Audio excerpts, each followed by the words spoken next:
Welcome to our health promotion in our community by Matthew Bedker, Rosemary Sheequin, and Erica Kristoff. We are students at the University of Sioux Falls. We chose All Points Health Services, a community health clinic. It is located in Elk Point, South Dakota. Elk Point has a population of 1,963. It primarily serves Elk Point and the surrounding rural areas. It was chosen due to its accessibility and working relationship with Peter Murray, the physician assistant. Two noted areas of health promotion at the clinic were mammogram clinics offered and the patient-centered medical home delivery model. Both of these health promotion practices have been recently implemented. The mammogram clinic became a realization approximately 2 years ago, and the patient-centered medical home delivery model was initiated less than a year ago.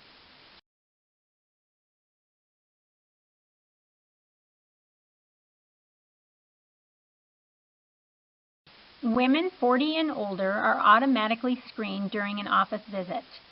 If the screening is positive, these women are then offered a mammogram.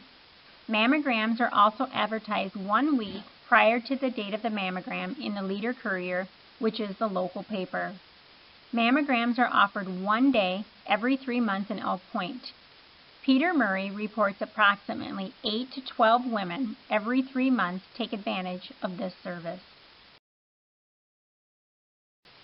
Another area that All Points Clinic promotes health is in the patient-centered medical home delivery model. The local hospitals automatically release all hospital information to the patient's primary provider.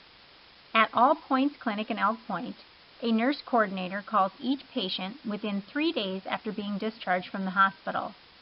This nurse coordinator then reviews all the hospital records and discusses with the patient why they were hospitalized, provides medication reconciliation, and schedules a follow-up appointment with their primary provider.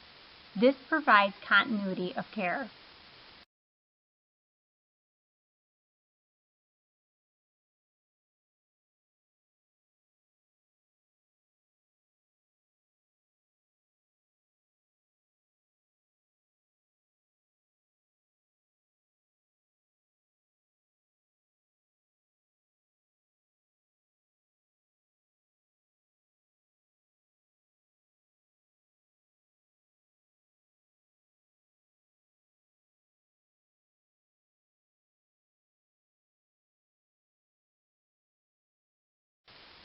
Although All Points Clinic has grown over the years and provides exceptional care to the rural area of southeastern South Dakota, we felt patients are not being adequately screened for nutrition and weight status.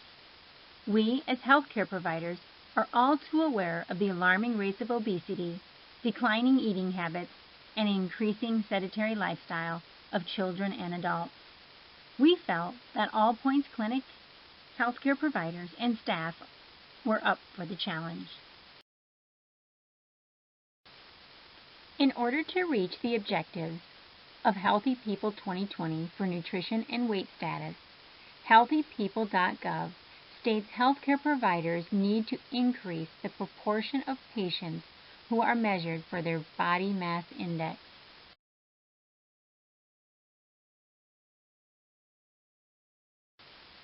When we were looking at All Points, the weights are obtained at each visit, however, heights are obtained randomly. And despite these figures being obtained, the patients are not informed of their calculated body mass index.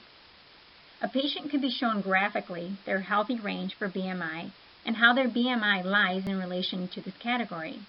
Also, patients could then be educated how BMI impacts health. Another objective by healthypeople.gov is to increase the proportion of physician office visits that include counseling or education related to nutrition or weight.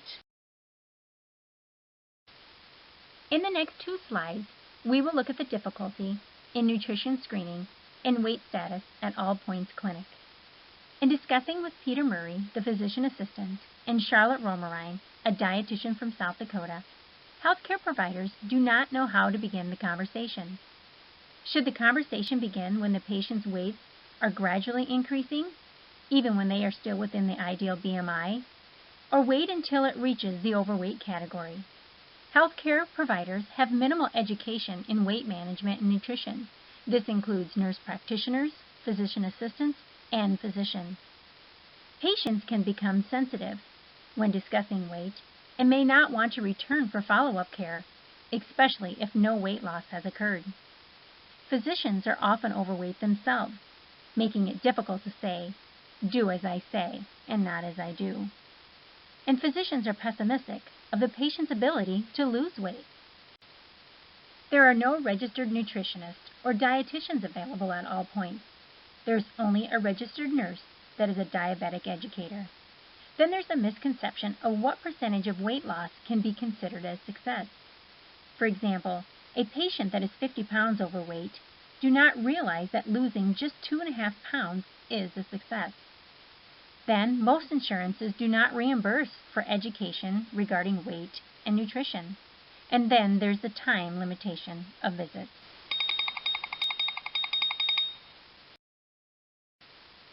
Our nursing diagnosis for this project is imbalanced nutrition more than body requirements. We have chosen Dorothy Orum's theory to alleviate the critical problem of more than body requirements. We perceive that her framework supports our work to significantly change the way nutrition and weight status are addressed.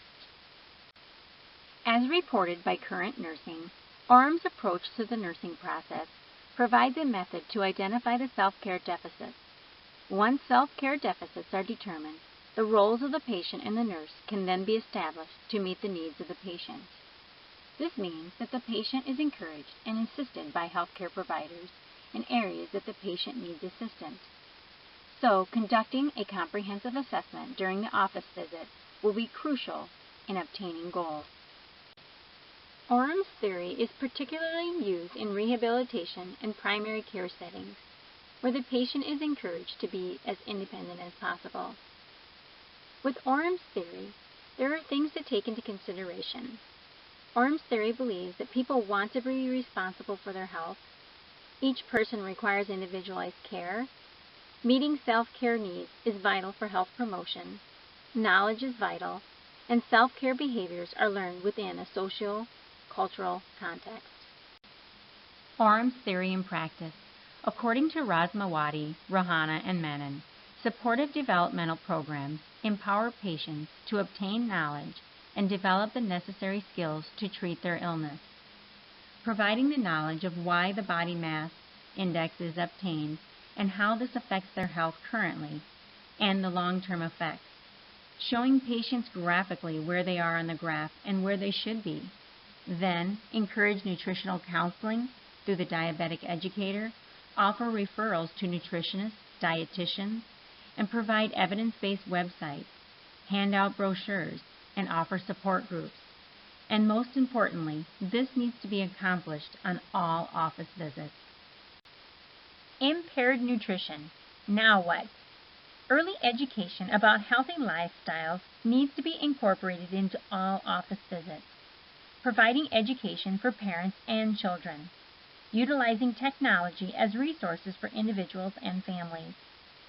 Healthcare providers need to be educating and encouraging children at a young age to eat healthy, so this becomes a natural process.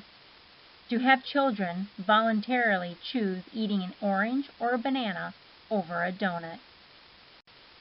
We need to educate individuals and communities on the health consequences of obesity through local programs, churches, schools, and other media campaigns. We need to provide a supportive environment in both the home and the community settings. This can involve spouses, children, and extended family members.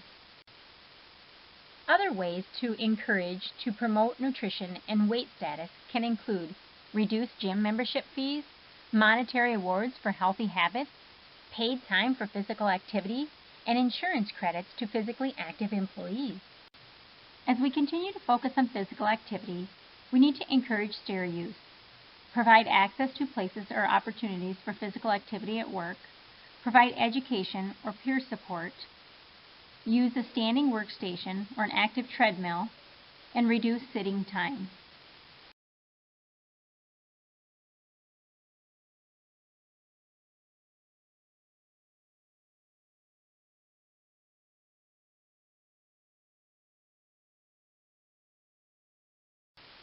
Physical activity is best facilitated by implementation of multi-component interventions, which incorporate counseling and behavior skills training.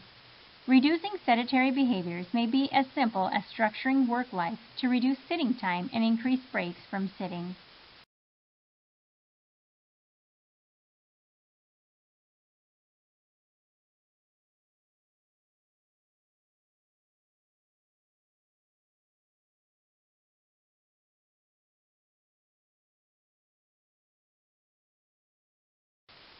In conclusion, providing the opportunity for patients to be involved and engaged in their health care. It is no longer adequate to have the doctor tell the patient what they need to be doing or eating. They must be empowered to help themselves. Then, during each office visit, a comprehensive assessment needs to be obtained to direct healthcare providers and patients to their individualized plan of action. Also, patients want to do what is evidence-based to promote their current health and their future health. However, patients need the knowledge to empower them to change their habits. And we also need to encourage the community to revolutionize the approach to nutrition and weight status.